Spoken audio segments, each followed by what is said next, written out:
Hi, so it's that guy, and I want to talk about a tricky topic, but I think it's an important topic. It's a topic that I haven't really heard a lot about it being controversial or um, currently it was a hot topic, but I think it's a very important topic to talk about. And it's a scary one. It's scary because, first of all, this video is really intended for people who consider themselves LGBT friendly. If you're not, this video is not for you. Um, and if you want to quote me out of context, you surely can. But this video is for people who consider themselves allies of trans people, but also specifically actually kind of towards cis lesbians. Cis means the gender, you identify the gender that you were assigned at birth. And this is not really to complain about them, but it's just about how some of cis lesbians like to talk about this topic a lot. And I just wanted to give my 2 cents about it and say that I think we're having the wrong discussion. I think it always comes back to whether or not it's transphobic to have genital preferences, but we never talk about why we're discussing that topic in the first place. First of all, I will argue that it's not transphobic to have a genital preference. I am a trans, non-binary person, and I don't like penises. But what I think is transphobic is to dominate every single conversation about that when there's real issues and there's real thing, and also try to get apologies out of trans people that they're forcing you to like their genitals. Nobody's forcing you. Also, leaving comments that you're not attracted to somebody because of their genitals is inappropriate. Don't do it. Unless that person is someone you're interested in dating or they come on to you, then you can have that topic.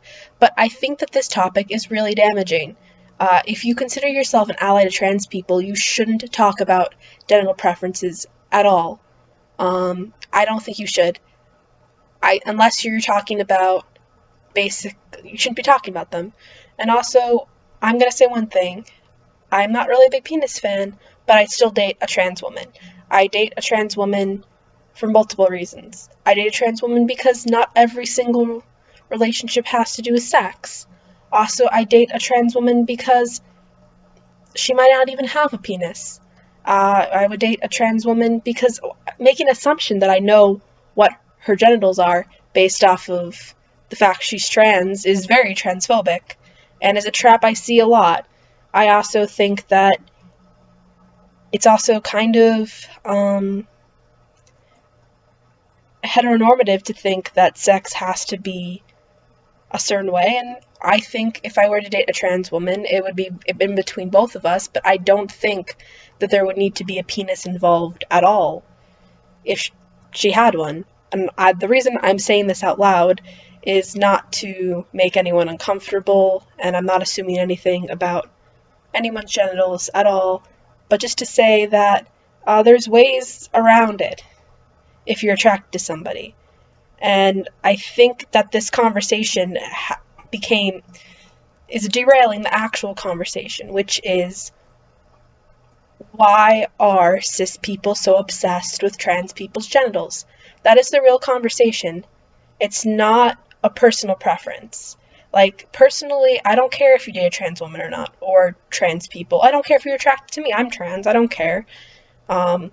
If you're not attracted to me because I'm trans, I think that in the root of it there's a little transphobia, but I don't care. I would much rather you stay the fuck away from me, because I'm probably not attracted to you. But what I don't like is you feeling like you're owed some sort of apology for this, or you're seen as a victim because you have this belief. You're not. And if you have a preference, good for you. I do too, but keep it to yourself. But I think that if you really are an ally to trans people, you really need to think about one thing. And the thing you need to think about the most is, what harm is this? You don't think there's any harm, but when you're loud about it, you cause harm. Because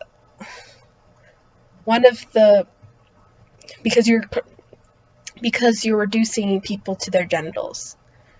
And this is especially dangerous for trans women. And this is especially dangerous because a lot of times, some defense for especially trans women of color is the panic defense.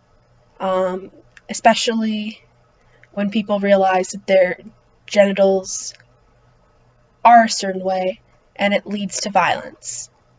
And I'm not saying that you have to date somebody, because you don't have to date anybody. This has never ever been the conversation. I've never heard a trans person say you have to date somebody. I've only heard of the conversation of, this is not the conversation that needs to be had. The conversation that needs to be had is, why do we keep reducing people to their genitals? Why do we need to have this need for people to defend their preferences over the lives of other people, and other conversations that we could be had? If you're really a trans ally, you would be focused on so many things. Like, I can just think about it, like, rights to hormones, access to bathrooms, legal protections, working on safety and intersectionality. There's so many things to talk about, and yet the conversation always comes back to genital preferences. And it turns back into this way of kind of, it's privilege, and it's hard to talk about, but it's also, it's a conversation that nobody really wants to have.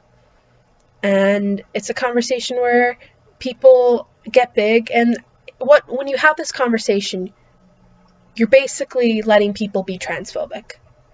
You're letting people be transphobic, and you're giving them a pass and saying it's not transphobic.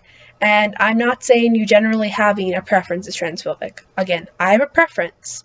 I don't like penises. It's not transphobic to say I don't like penises. And it's not transphobic to say I would never have sex with somebody with a penis. But it is transphobic to assume that all women who are trans have a penis. That would be the transphobic part. And I think that when we get into this, is that it's not really just a preference.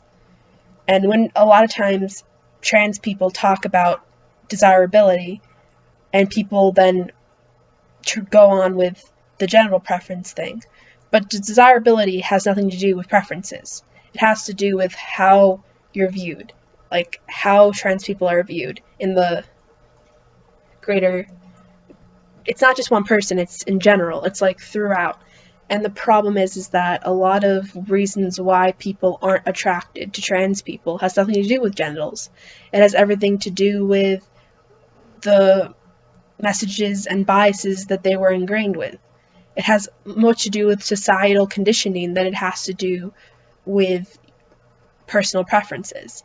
And when we talk about trying to escape from our own or create a kind of ways to make trans people more desirable, those conversations get hijacked by genital preferences. And these are important conversations to have. And I'm not trying to say that a lot of trans people don't think anyone will ever love them. And I don't think that if you're really an ally, you should follow up with being defensive about your preference and saying you never date a trans person. I think you don't have to date a trans person. No one's forcing you to. But you're just hurting all of those people when you make videos or comment about it and debate about it. And if you really consider yourself an ally, you would shut the fuck up. And if you're not an ally and you're like an alt-right guy, you're gonna be an asshole. So actually, I think I prefer you being an asshole, honestly, because we know where we stand. It's not this apologetics pretending that you're not. It's not this pandering. You're against us, I'm against you. It's simple. It's not this delicate dance of having to preserve everybody's feelings. And I think that that's the thing, is I don't care if you don't ever want to date trans people. I just care that you reduce people and you hijack conversations and the harm you're causing. That's what I care about. And I think the more we go on and think about the examples that I've seen, like Scarella, I'm not sure if she's still a thing, but she did so much harm to a lot of trans people. And she will never, ever acknowledge the harm that she did. And I've had conversations with people who basically said that I was anti-lesbian because I said that I think the genital preference conversation is not a conversation we really need to be having. I didn't say anything, I just said it's not a conversation that you should be having as an ally, and it turned into a giant thing.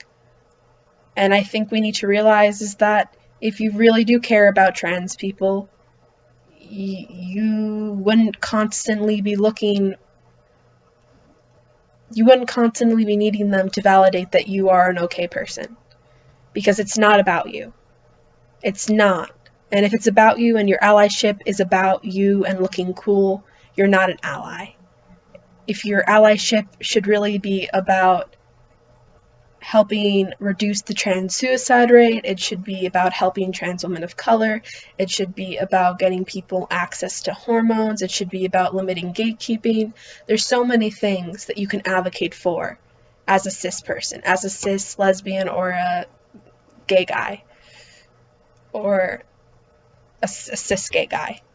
There's so many things you could be advocating for that you don't have to really have this discussion. And this is the thoughts from that guy. Yeah.